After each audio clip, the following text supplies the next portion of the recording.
По сообщениям радио «Свободная Азия», составитель книг по уйгурскому языку и литературе, проработавший в Урумчи с 2002 по 2011 годы, академик и профессор Камил Рахим был задержан китайской полицией в 2018 году.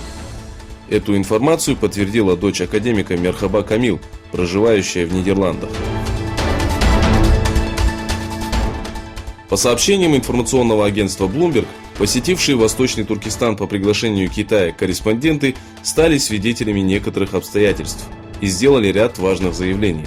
По словам журналистов, куда бы они ни шли, за ними следила местная полиция.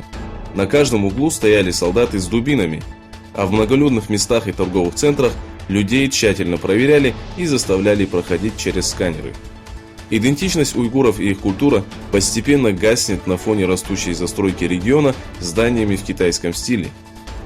Более того, заключенные лагерей, которые посетили корреспонденты, давали одни и те же ответы и говорили, что посетили так называемый центр обучения добровольно.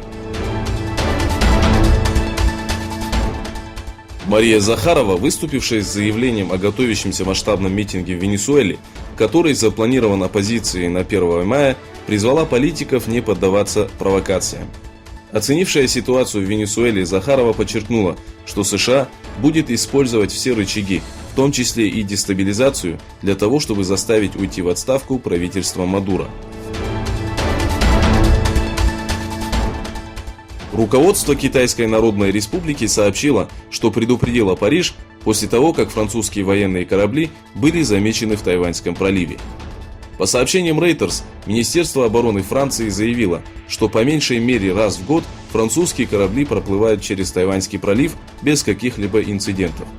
В свою очередь, Министерство национальной обороны Тайваня сообщило о том, что 31 марта 2 китайских истребителя пересекли воздушное пространство Тайваня. Ранее через Тайваньский пролив проплыл и американский эсминец Кертис Вилбо. Премьер-министр Шри-Ланки Ранил Викрамсингх заявил, что подозреваемые в терактах, произошедших в канун Пасхи, все еще находятся на свободе, и подчеркнул, что в любой момент могут произойти и очередные акции. В свою очередь, после терактов, унесших жизни 359 человек, подал в отставку министр обороны Хемасири Фернандо.